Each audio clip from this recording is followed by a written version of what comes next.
Bien, hermanos, vamos a orar para así pedir al Señor que nos guíe y nos ayude a comprender su palabra, a vivir su palabra. Amante Dios, Padre Celestial, venimos ante ti, ante tu presencia, Padre, reconociendo, Dios, que tú eres santo, grande, Padre, reconociendo, Dios, que tú eres misericordioso, que tú eres amor, que tú eres fuego consumidor, oh Padre, que tú eres sublime, oh Dios, que tú eres eterno, oh Padre, que tú eres justo, que nos amas sobremanera, oh Dios, que eres verdad, que eres recto, que eres justicia, oh Dios. Reconocemos nuestras situaciones nuevamente delante de ti, Dios, pidiéndote siempre que tú nos purifiques por tu gracia, por tu amor. Gracias por esta bendición, este privilegio que tú nos obsequias de poder compartir tu palabra. Te ruego, Dios, que no sea yo el que hable, Dios, son jamás inútiles son mis palabras, oh Dios. Que sea usted que hable, Dios, a través de nosotros. Que tú abras nuestro entendimiento, Padre. Que tú nos des de tu gracia, que tú nos des de tu favor. Ayúdanos, Señor Jesucristo. Y sobre todo, Dios, que todo lo que se vaya a hacer, oh Padre, sea para tu gloria y tu honra, Dios. Glorifícate en medio de nosotros. De Jesús.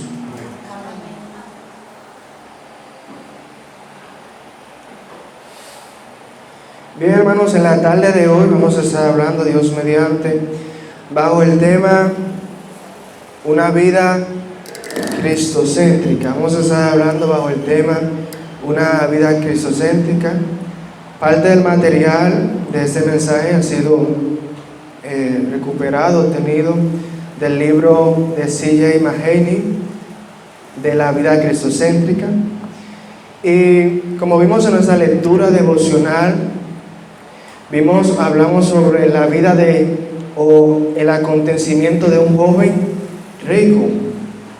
Esa historia allá en Marcos 10, del 17 al 22, es una historia que conocemos sobremanera. Yo sé que cada uno de los que estamos aquí hemos leído más de 5 veces, posiblemente, la historia del joven rico. Aquel joven que viene corriendo hacia el Señor, aquel joven que viene hacia Dios, se postra, ¿y qué le pregunta al Señor?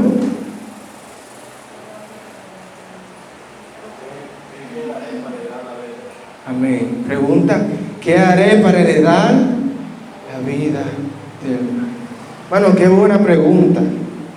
Una pregunta legítima, buena. ¿Qué bien haré para heredar la vida eterna? Lo que el Señor le contesta, 6 mandamientos, y lo conocemos, verso 19.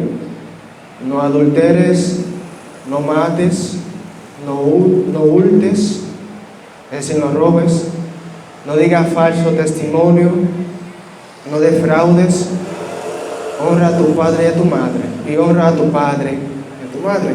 Y el joven contesta, sí. Todo esto es hecho desde... ¡Wow! ¡Qué joven más excelente! Y sigue diciendo que el Señor Jesucristo lo miró, ¿y qué pasó? Lo amó. Bueno, este joven había vivido una vida que aparentemente muy excelente, una vida muy admirable, y el Señor Jesucristo lo amó a ese joven por su vida. Pero el Señor le dice, una cosa te falta, una sola. Wow. Este hombre viene ante el Señor, le dice, ¿qué bien haré para ganar, para heredar la vida eterna? Y el Señor le dice ahora, una cosa, una sola, solamente una cosa te falta. Y el Señor lo dice acá en el verso 21, 4 pasos sencillos. Anda, vende todo lo que tienes. Primero, vende todo lo que tienes. ¿Qué tienes que hacer luego? Dalo a los pobres y tendrás tesoros en el cielo. Tercero, ven, sígueme. Y por último, tomando tu cruz. Ven, sígueme tomando su cruz. Y si sabemos que para aquellas personas de la antigüedad, una persona con riquezas es una persona que Dios le había favorecido según la tradición. Si aquella persona tenía mucha riqueza, bueno, Dios había visto como bueno a aquella persona y le había brindado esta bendición. Pero el Señor le dice 4 pasos: vende todo lo que tienes, dale a los pobres, ven, sígueme y toma tu cruz. Pero ¿qué pasó? El joven obedeció. No obedeció. Me gusta preguntar siempre, ¿somos tan diferentes nosotros en el discipulado? Somos muy diferentes a aquel joven rico. Este joven quería ser discípulo del Señor. Nosotros estamos llamados a ser discípulos del Señor. Si el Señor nos hubiese hecho esa petición, ¿lo hubiésemos obedecido? Este joven volvió rico a su casa. Siguió siendo rico, pero pobre ante los ojos de Dios. ¿De qué le sirve al hombre ganar el mundo y perder su alma? Este joven amaba más las riquezas que a Dios. Amaba más las riquezas que a Dios. Para él era más importante sus riquezas. Para él, el centro de su vida eran sus riquezas. Amén.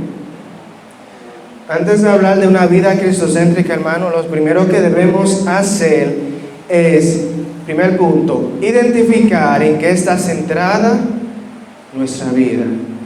El tema de hoy es una vida cristocéntrica, pero antes de vivir una vida cristocéntrica, debemos identificar en qué está centrada nuestras vidas. Antes de usted construir una casa o si le dan un local, hacer un negocio, usted tiene que evaluar lo que encuentra ahí, si se puede utilizar, si hay que botarlo, o todas esas cosas. Antes de vivir una vida cristocéntrica, debemos meditar, pensar, evaluar en qué está centrada nuestras vidas. ¿Qué es lo principal en tu vida, hermano? ¿Qué es lo que más te apasiona? ¿Qué es lo que más te motiva? ¿Qué cree cuando piensa en cuál cosa desea? Cuando le pregunta, ¿qué usted desea, hermano? ¿Qué es lo primero que le llega a la mente? Si le dicen, hermano Elías, ¿qué usted desea? ¿Qué es lo primero que te llega a la mente? ¿De qué te encanta hablar? ¿En torno a qué giran nuestras conversaciones? Me llama la atención la historia de la madre del pastor de la iglesia bíblica del Señor Jesucristo, Suher Michelet, que esta mujer, desde que aceptó al Señor Jesucristo, todas sus conversaciones giraban en torno a la salvación y a la predicación del Evangelio. Inclusive decía el pastor Suher que la llamaban equivocado a aquella mujer. Y él decía, el número que usted llamó equivocado, pero yo sé que eso no es coincidencia. El Señor hizo que usted me llamara para que yo le contase a usted sobre el plan de salvación. Y ahí esa mujer arrancaba a predicar. Pero en torno a qué, hermanos, giran nuestras conversaciones. ¿Qué nos define a nosotros? Es nuestra carrera, nuestra relación con una persona, algún pasatiempo, alguna orientación política, alguna cosa material. ¿Qué es el centro de nuestras vidas? Nuestra vida puede estar centrada en muchas cosas buenas, pero lo importante no es que esté centrada en cosas buenas, sino en lo más importante. ¿Y qué es lo más importante, hermanos? Jesucristo, el Evangelio, la cruz. El tema principal de la Biblia, hermano, es el Evangelio. Desde Génesis a Apocalipsis apunta a Cristo, al sacrificio de Cristo, a su obra en la cruz. Así que Cristo debe ser el centro de nuestras vidas. Y lo que sea el centro de nuestras vidas va a determinar nuestras acciones, No solamente nuestras acciones, nuestras actitudes, nuestros planes, cómo nos comportamos. Todo esto va determinado en lo que usted eligió para que sea el centro de su vida. Segundo punto, hermano, es: si la cruz de Cristo no es el centro de tu vida, ¿estás dispuesto a tomar la cruz de Jesucristo? Si has meditado, reflexionado en tu vida y te has dado cuenta que tal vez tú eres el centro de tu vida, que toda tu vida, todos tus planes, acciones, actitudes giran en torno a ti, o que tal vez tu carrera, tu relación sea el centro de tu vida, y quieres o estás en la disposición, la pregunta es si estás en la disposición de tomar tu cruz. Y cuando tomamos nuestra cruz, la cruz viene a tomar el centro de nuestras vidas. Vamos allá a Lucas 9:23.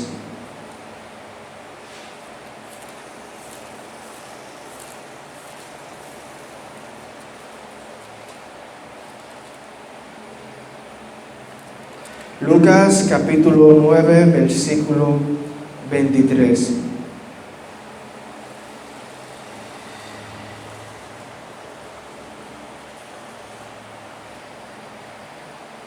¿Están allá? Juan me di cuenta.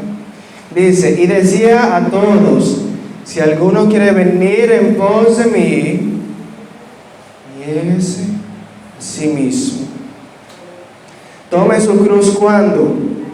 Ayer, hoy, solamente esta semana, cada día, y sígueme. Bueno, si usted se fija, cada vez que el Señor habla sobre esto, sobre el discipulado, hay dos elementos que son comunes: tomar su cruz y seguir. Tomar su cruz y seguirle. Hay otro que se añade como niéguese a sí mismo. Hay distintos contextos, como el de amar a Dios sobre todas las cosas. Pero hay algo que siempre se queda: tomar su cruz y seguir. Este verso habla sobre que debemos negarnos a nosotros mismos, a nuestra voluntad, tomar nuestra cruz. Y algo que me llamaba la atención cada vez que buscaba la palabra cruz en la Biblia es que el Señor nos manda a nosotros a tomar nuestra cruz. No toma mi cruz o yo te daré mi cruz, es tu cruz. Dando a entender, hermano, que es nuestra responsabilidad. Tenemos una responsabilidad de tomar nuestra cruz. Es tu responsabilidad, hermano. No podemos esperar que Dios haga llover en nosotros, no. Bueno, es nuestra responsabilidad como creyentes, como discípulos, tomar nuestra cruz. Y cuando se le habló a estas personas de tomar nuestra cruz, tal vez para nosotros suene un poco bonito, un poco poético, porque nosotros los que vivimos, nacimos después de la muerte del Señor Jesucristo.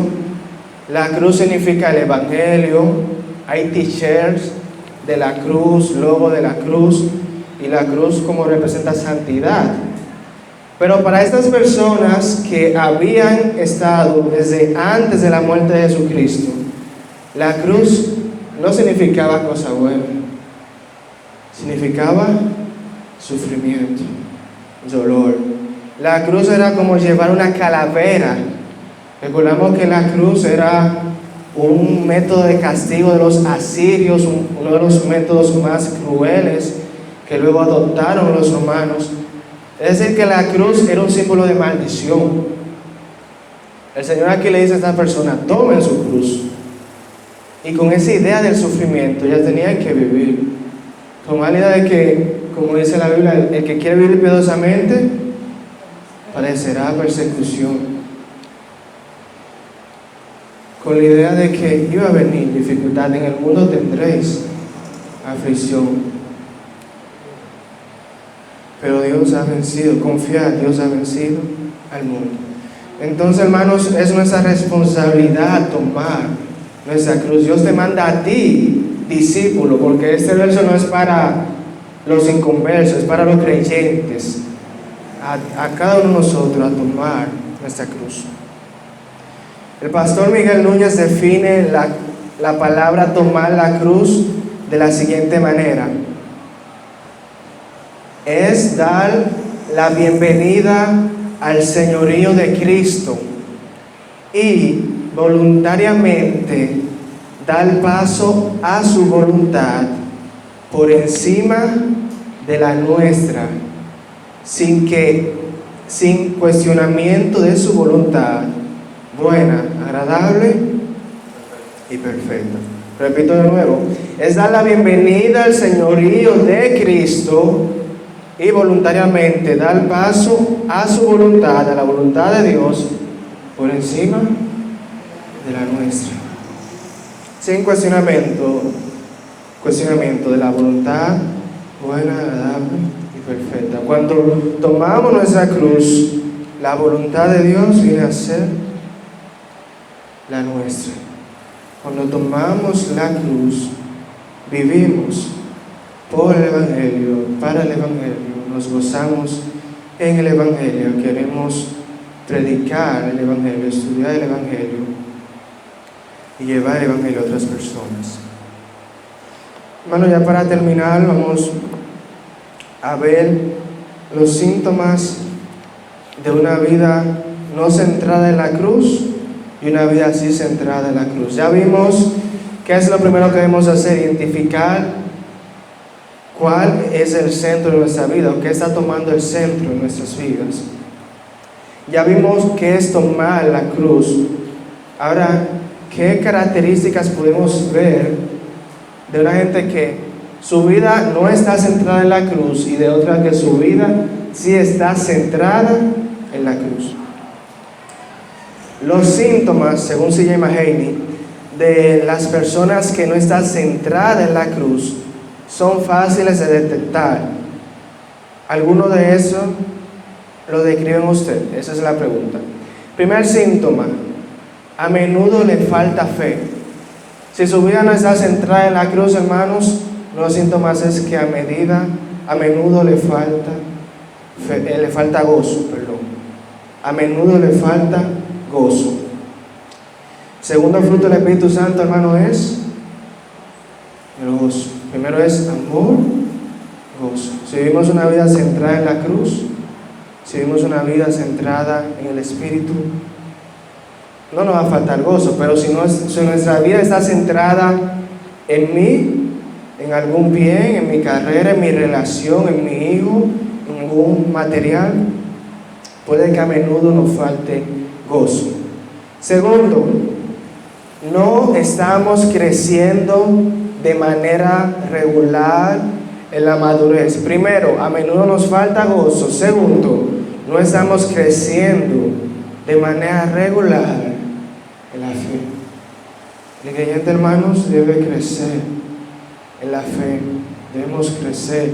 Esa Biblia, sino que la ley de Jehová está a su delicia y en su ley medita día y noche. Será como árbol junto a las corrientes de agua, que da su fruto en su tiempo, su hoja no cae, y todo lo que hace prosperará. Creyente, hermanos, debe crecer. Tercero, a menudo le falta pasión por Dios, o a su amor por Dios le falta pasión. A su amor por Dios falta pasión. Dice la Biblia, hermano, lo que requiere diligencia, fervientes en espíritu, sirviendo. Esa palabra ferviente es como hirviendo. ¿Está viendo esa agua? Cuando usted calienta el agua que está hirviendo, hermanos, esa energía que está concentrada ahí. El Señor nos manda a ser fervientes en espíritu. El Señor le dice a la primera iglesia que has dejado tu primer amor. Entonces, cuando nuestra vida no está centrada en la cruz, a su amor, a nuestro amor, le falta gozo. Cuarto, está siempre a la caza de una nueva técnica o alguna verdad o experiencia que le permitirá reunir todas las piezas de su fe. Estamos buscando como una nueva técnica, experiencia. No, hermanos, lo que necesitamos está en su palabra. Nada más. Su palabra está ahí, y en su palabra, hermanos, Su palabra es nuestra roca y podemos construir nuestra vida alrededor de ella.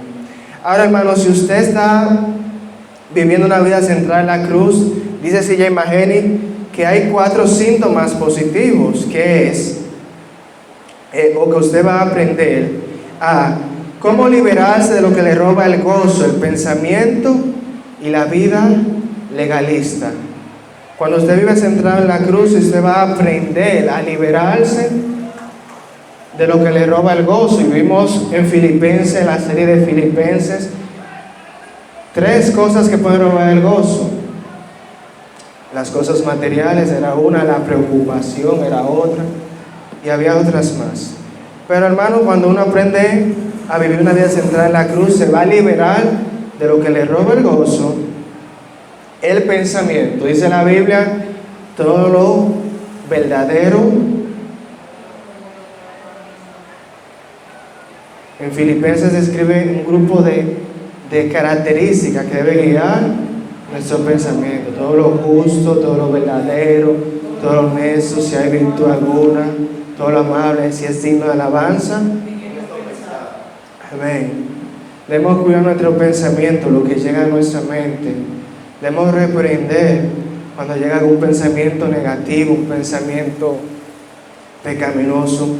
Debemos reprenderlo y no permitir que a nuestra mente lleguen pensamientos pecaminosos. No darle ningún paso al enemigo en nuestra vida, en nuestra mente. Y la vida legalista. Somos muy legalistas, hermanos. ¿Cuán legalistas somos? Lo digo por mí personalmente. Somos muy legalistas. Creemos que nuestra salvación depende muchas veces de nuestro rendimiento. Y cuando pecamos y pedimos perdón al Señor, nos sentimos todavía agobiados. Y podemos venir al culto y venimos y alabamos, pero alabamos con pena, hermano, porque recordamos aquel pecado y creemos que Dios nos mira mal. Y no, hermanos. Nuestra relación con Dios o nuestra salvación no depende de nuestro desempeño, depende de lo que Cristo hizo en la cruz. Nada de lo que usted haga, hermano, va a cambiar esa mirada de Dios hacia usted. Así que, hermano, si usted lamentablemente falló al Señor, vaya ante Dios, arrepentido, pida perdón, intente no volver a hacer ese pecado, pero no deje que ese remordimiento siga, porque el Señor no dejó de amarlo en ese momento.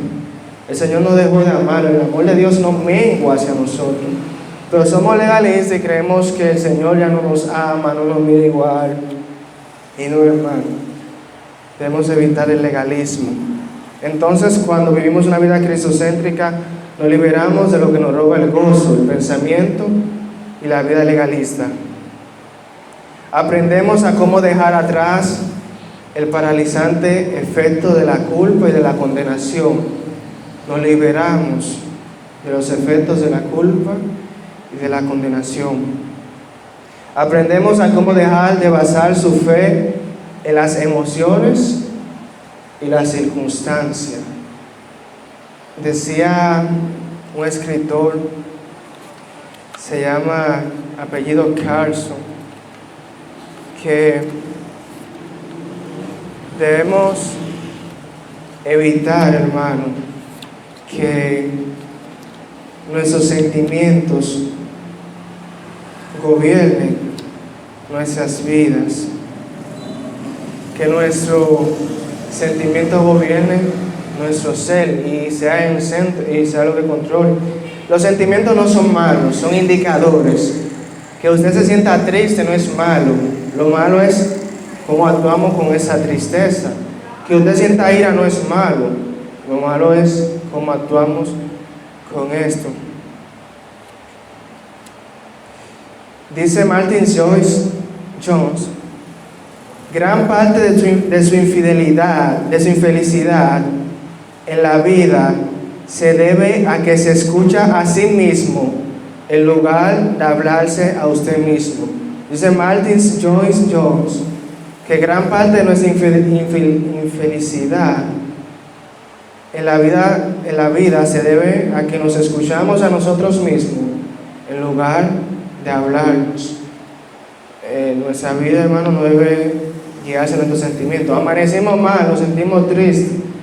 Ya a todo lugar que vayamos vamos a irradiar esa tristeza. Hay un pasaje que me llama mucho la atención del libro de un pan diario que dice: porque eran santos los santos, porque eran alegres cuando era difícil serlo.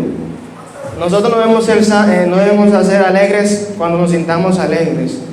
Debemos ser alegres, hermanos, aún cuando es difícil serlo. Debemos irradiar el gozo de Dios. Debemos irradiar la bendición de Dios. Entonces, hermanos, nuestra fe no debe basarse en nuestras circunstancias y en nuestros sentimientos. Debe basarse en el poder de la cruz, en el poder de Dios. Y por último, vamos a aprender cómo crecer en gratitud, gozo y santidad. Debemos crecer siempre, hermanos, en gratitud. Dice la Biblia: no olvide ninguno de sus beneficios. Bendice a Jehová, no olvide ninguno de sus beneficios. Eres el que perdona, el que llena. Y ahí hay un grupo de bendiciones, una lista de bendiciones que Dios le ha dado a usted. El hecho de usted estar aquí, hermano, en el templo es una bendición también. Entonces, hermano, tenemos infinitas bendiciones en nuestra vida y debemos siempre, hermano, ser agradecidos ante Dios. Debemos crecer en el gozo siempre y sobre todo, hermano, crecer en la santidad a nuestro Señor Jesucristo. Me gustaría terminar con una ilustración de una persona. Alicia compró una cotorra. Una persona llamada Alicia va un lunes a una tienda de mascotas y va y compra una cotorra. Ella va y al día siguiente vuelve nuevamente a la tienda y le dice al señor, al que vende: mire, señor, esta cotorra no habla. No sé, hay problema, no sé, pero yo compré una cotorra para estar conmigo y esta cotorra no dice nada. Hay problema. Entonces el vendedor, habilidoso, al fin, le dice: mira lo que usted va a hacer. Cómprele una escalera. Compre una escalera. Entonces la mujer va, compra su escalera y vuelve el día siguiente y le dice: no funcionó. Sigue sin hablar. Me está engañando usted. No, señora. Cómprele ahora un columpio. La mujer va, compra su columpio, se lo lleva a su loro, se lo pone en su jaula. El loro o la cotorra ahora tiene una escalera y un columpio.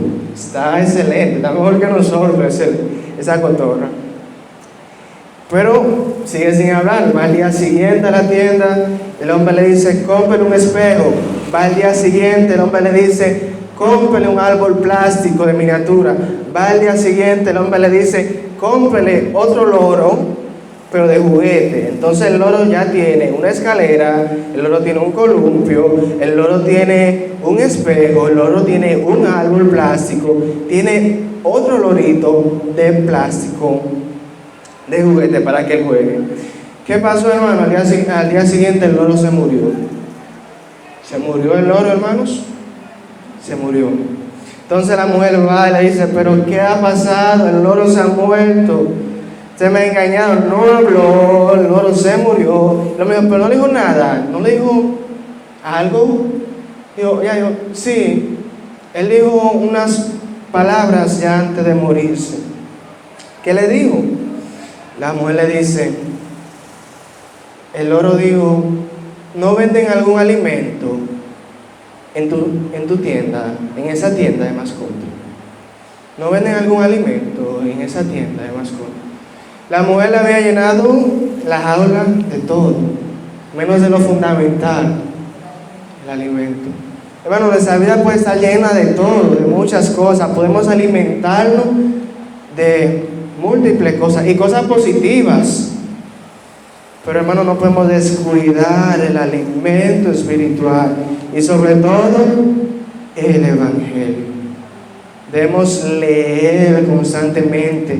Decía C.J. Mahaney, debemos memorizar el Evangelio, debemos orar el Evangelio, debemos cantar el Evangelio, debemos recordar, repasar cómo el Evangelio ha cambiado nuestras vidas y sobre todo estudiar el Evangelio de la cruz. No podemos descuidar nuestra vida espiritual, llenar nuestras vidas. Es bueno la oración, es fundamental, es vital, es bueno la organización, la asistencia a la iglesia, todo eso es bueno, hermano.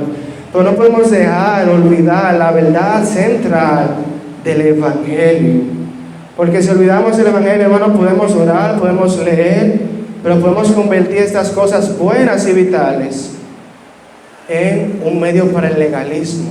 Podemos creer que nuestra fe va a depender de la oración y la lectura. Debemos hacerlo. Pero nuestra salvación depende de Dios. Entonces, hermanos, debemos leer el Evangelio, orar el Evangelio, cantar el Evangelio, meditar constantemente el Evangelio. Que la cruz de Dios tenga el centro de nuestras vidas, que la voluntad de Dios esté por encima siempre de la nuestra. Pedirle al Señor que toque cada área de nuestras vidas en la que no hemos rendido a Él nuestra voluntad, oh Padre. Debemos identificar aquellas cosas que puedan hoy tener el centro y quitarla y poner a Dios en el centro de la vida. Que el Señor nos ayude, hermanos, a vivir una vida cristocéntrica, a vivir una vida cruzcéntrica. Que la cruz de Dios esté en el centro de nuestras vidas, que la voluntad de Dios esté en el centro de nuestras vidas y que podamos siempre recordar su Evangelio, vivir su Evangelio, cantar su Evangelio, orar su Evangelio. Padre, te damos gracias, oh Dios, por la bendición que tú nos brindas de poder escuchar tu palabra. Ayuda a que tu palabra pueda tener efecto duradero en nuestras vidas, que podamos aplicar, impregnar cada una de esas verdades en nuestras vidas, que podamos vivir centrado en ti, en tu cruz, en el Evangelio. Oh Dios, ayúdanos, oh Padre. En nombre de Jesús. Amén. Dios le bendiga a todos, hermanos.